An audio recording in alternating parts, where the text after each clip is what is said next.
যেভাবে প্রকাশ্যে প্ররোচনামূলকভাবে শিক্ষক অভিযুক্তদেরকে খুন করলো বিজেপি নেতা শঙ্কর মজুমদার, পুলিশ এখনো তাকে গ্রেপ্তার করেনি। আমরা জানাই দাবিতে ছাত্র যুবরা লড়ছেই লড়বে।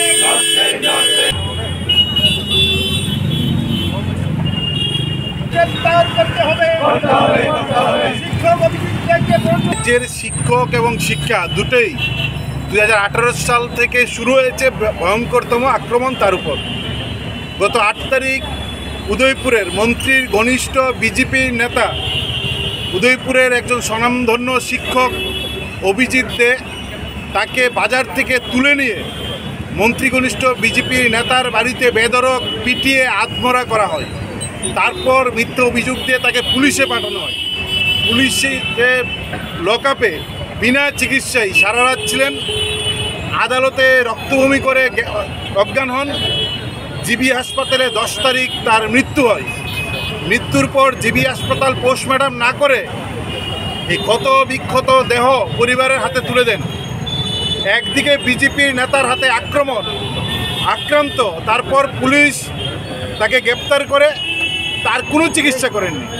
আজকে পর্যন্ত কোনো গ্রেপ্তার নেই যারা মূল অভিযুক্ত। আমরা দাবি জানাচ্ছি এই যে শিক্ষক হত্যা যেভাবে হত্যা করেছেন, এটা গোটা পৃথিবীতে এরকম ঘটনা ঘটেনি। ডক্টর মানিক শাহ যখন মুখ্যমন্ত্রী তখন আমাদের রাজ্যের আগে শিক্ষা আক্রান্ত হতো, এখন শিক্ষকের মৃত্যু হত্যা হচ্ছে। ফলে শিক্ষাকে আগেই হত্যা করেছেন এবং শিক্ষক হত্যা শুরু হয়েছে।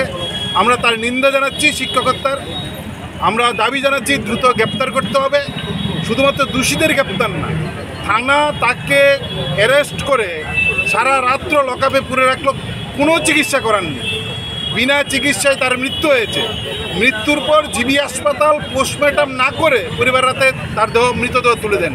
ফলে পুলিশ, গুন্ডা, হাসপাতাল সব এক ছকে বাঁধা। ফলে সবার বিরুদ্ধে কঠোর ব্যবস্থা গ্রহণের দাবি আমরা এসএফআই, ডিওএফআই, টিএসইউ, টিওআই 4টি বামপন্থী ছাত্র যুব সংগঠন এখানে প্রতিবাদ কর্মসূচিতে সামিল হয়ে এই দাবি জানাচ্ছি, অভিজিৎদের হত্যাকারীদের গ্রেপ্তার করতে হবে। পুলিশ বিনা চিকিৎসায় তাকে মৃত্যুর মুখে ঠেলে দিয়েছেন, আর পোস্টমর্টম না করে অপরাধীদের গোপন করার জন্য হাসপাতাল ভূমিকা গ্রহণ করেছেন। তাদের বিরুদ্ধেও কঠোর ব্যবস্থা গ্রহণ করতে হবে।